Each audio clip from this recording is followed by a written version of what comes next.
Hello once again welcome to AEC Sagar यानी Aditya English classes सागर।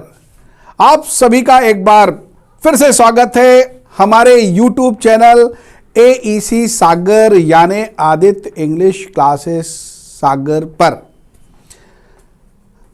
मित्रों, आज की क्लास आपके लिए बेस्ड है हमारे शुड, ऑट टू और मस्ट के पास्ट में यूजेस को लेकर के।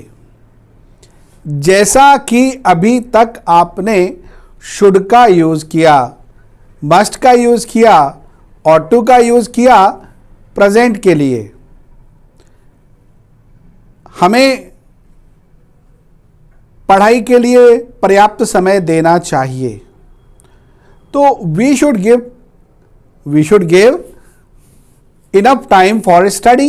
ये प्रेजेंट की बात है, आज की बात कर रहा हूं कि हमें देना चाहिए, हमारे लिए एक ऑब्लिगेशन है। अब यही ऑब्लिगेशन यदि पास्ट में हो जाए, हमें पढ़ाई के लिए पर्याप्त समय देना चाहिए था। अभी की बात नहीं कर रहा हूं, पुरानी बात कर रहा हूं। हमें पढ़ाई के लिए पर्याप्त समय देना चाहिए था, तो उस कंडीशन के लिए क्या करना होगा? शुड, ऑट टू और मस्ट के बाद हैव प्लस वी थर्ड का यूज करना पड़ेगा। हमें पढ़ाई के लिए पर्याप्त समय देना चाहिए था, तो we should have given enough time for study. We ought to have given enough time for study. हमें पढ़ाई के लिए पर्याप्त समय अवश्य ही देना चाहिए था। हमें पढ़ाई के लिए पर्याप्त समय देना ही चाहिए था, तो क्या बोला जाएगा? We must have given enough time for study. तो आपने देखा शुड, ऑट टू और मस्ट का यूज पास्ट के लिए भी हम करते हैं। क्या दिखलाने के लिए? ऑब्लिगेशन को दिखलाने के लिए, सजेशंस या एडवाइसेस को शो करने के लिए भी हम इनका यूज करते हैं। तुम्हें अपना काम ईमानदारी से करना चाहिए था, तो you should have done your work honestly. तुम्हें वहां नहीं जाना चाहिए था, you shouldn't have gone there. मुझे क्या करना चाहिए था? What should I have done. सबको अंग्रेजी सीखने की कोशिश करना चाहिए थी। Everyone should have tried to learn English. आपको समझ में आया? तो शुड लगाइए या ऑट टू लगाइए। मस्ट की आवश्यकता है तो मस्ट लगाइए। WH का यूज करना है तो WH भी आप यूज कर सकते हैं। जैसे शुड, मस्ट और ऑट टू को आपने प्रेजेंट में यूज किया, ठीक इसी तरह से आप इनको पास्ट में भी यूज कर सकते हैं, एक्टिव में भी यूज कर सकते हैं और पैसिव वॉइस में भी यूज कर सकते हैं। हमारी क्लास समय पर शुरू हो जाना चाहिए थी, तो our class should have been started on time. Our class should have been started on time. Should have के साथ बीन लग जाएगा।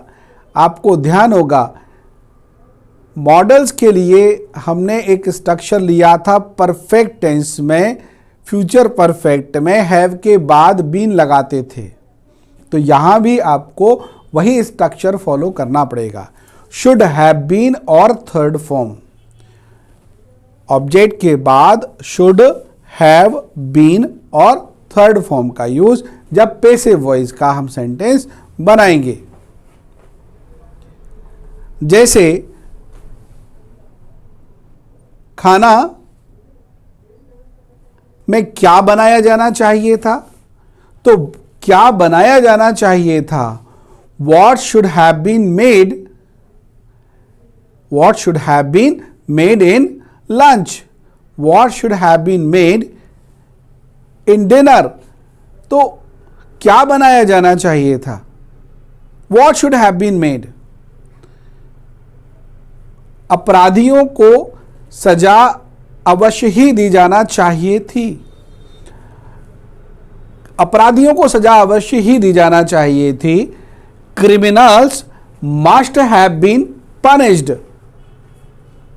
आपने देखा, मैंने आपको एक्टिव और पैसिव दोनों ही वॉइस में शुड मस्ट का यूज पास्ट के लिए कैसे करते हैं बताया। उन्हें गेट के बाहर रोका जाना चाहिए था। They should have been stopped out of the gate. Gate ठीक से बंद किया जाना चाहिए था। The gate should have been closed properly. Active passive सारे सेंटेंसेस आपने शुड मस्ट और टू का यूज करके बना करके देख लिए। आपको हमारा ये वीडियो पसंद आया होगा। प्लीज़ हमारे इस वीडियो को लाइक ज़रूर करिएगा। अगर आपको किसी तरह की कोई कठिनाई जाती है तो मैं फिर कहूँगा आपसे कि आप हमारे दिए गए कॉन्टेक्ट नंबर पर हमको कांटेक्ट कीजिएगा। यदि आपको ऑनलाइन क्लास की आवश्यकता है तब भी आप हमारे दिए गए कॉन्टेक्ट नंबर पर हमको कांटेक्ट ज़रूर करिएगा। अच्छा, एक बात तो ये है। दूसरी बात ये है, ये जो मैंने आपको हिंदी इंग्लिश कन्वर्जन सिखाया है शुड मस्ट और टू को लेकर के, दोस्तों ज़रूरी है इन सभी सेंटेंसेस की इस वीडियो को देखने के बाद आप प्रैक्टिस ज़रूर करें अपनी डायरी पर, अपनी नोटबुक पर। और इसके अलावा ओरल प्रैक्टिस अपने मोबाइल फ़ोन का जो रिकॉर्डर है उसको ऑन करके इनकी ओरल प्रैक्टिस मैक्सिमम सेंटेंसेस की, अराउंड 50 सेंटेंस 100 सेंटेंस की प्रैक्टिस करके देखें। या फिर किसी को अच्छे अपने पार्टनर को लेकर के उसके साथ भी ये प्रैक्टिस आप कर सकते हैं। उसके बाद भविष्य में कभी भी आपको इन सेंटेंस का यूज़ करने में ना तो कोई प्रॉब्लम होगी और ना ही स्पोकन इंग्लिश में आपको किसी भी तरह से कोई दिक्कत जाएगी। लेकिन शर्त एक ही है कि प्रैक्टिस होना चाहिए। तो दोस्तों, देखते रहिए हमारे सारे videos regularly, constantly. Okay, all the best.